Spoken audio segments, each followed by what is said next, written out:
Grabatzen ari garen unean gaueko 9:00 gutxi diren honetan, Dariok eta Gaskuek De La Fuente eta Tolosaren aurka Iruñeko Labrit pilotalekuan jokatu duten San Fermin torneoko binakako B-serie txapelketako bigarren aurrekanporaketaren analisia egingo dugu. Favorito ziren Dario eta Gaskue eta ez dute hutsik egin 22 eta 16 irabazi ostean bi bikoteentzat lehen norgehiagoka zen gaurkoa, beraz ez da aurrekaririk izan, eta 8 eta 6 aurreratu dira lehenik eta behin Dario eta Gaskue. Partida hasiera ez du ikusterik izan, telebistaz ez dutelako eman,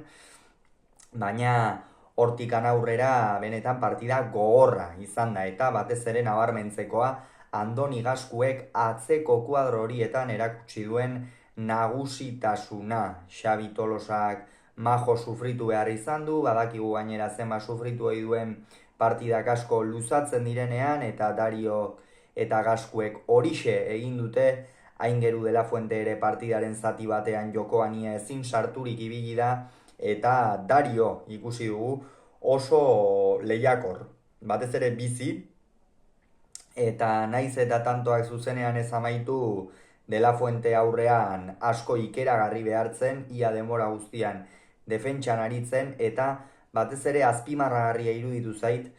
zabalera joan diren pilota horietan gero Dariok nola efektoaren bitartez oinetara jokatu dion De La Fuenteri. Hori oso ongi egin du Dariok, eta naiz eta zuzenean ez dion askotan zuku atera, gerora atera dio, eta hor erakutsi du bere aurrelari klase hori. Horregatik, 12 eta 8 iritsi dira lehenengo etenaldira, egia esan nagusi ziren jokoan, naiz eta aldea etzen handia, eta bigarren zatian ere gauzak ez dira asko aldatu. 18 eta 12 ipini dira aurretik Dario eta Gaskue, hemen ere Gaskuek ematen jarraitu du, Xabi Tolosa tarteka agintzera pasada, eta behar bada azken zati honetan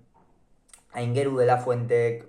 geixeago sartzeko aukera izan du, euren pilota atera dutenean, baina ez askoz ere gehiago, eta hortikan aurrera da 21 eta 14 ipini dira, markatu 13, eta benetan hor Dariok sekulako partida egin du, baina batez ere Gaskuek. Esan dugu, Gaskuek partida handia jokatu du gaurkoan, hor aspek badauzka, atzelari batzuk etorkizun handia dutena ikusten dela, batetik Eskuza, bestetik Gabirondo, bi horiek dira gazteen artean apustu nagusiak, baina Andoni Gaskue ere zaku horretan sartu behar da. Izan ere ez da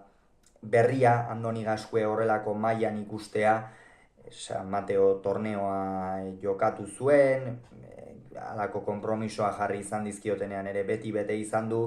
hankaioko bikaina duen pilotaria, pilotaren bila oso ongi joaten dena, eta frontisa bikain aprobetxatu, eta beso bizia duena, eta beso bizia duenak beti aurkariari pilotak aizoa jarri hori dizkio, eta hori du Andoni Gaskuek. Azkenerako 22 eta 16, honen bestez De La Fuentek eta Tolosak agur esan diote San Fermin torneoari, beste bi partida gutxienez behintzat jokatu ahal izango dituzte Dariok eta Gaskuek. Esan bezala, Dariok eta Gaskuek 22, De La Fuente eta Tolosak 16 Iruñeko Labrit pilotalekuan.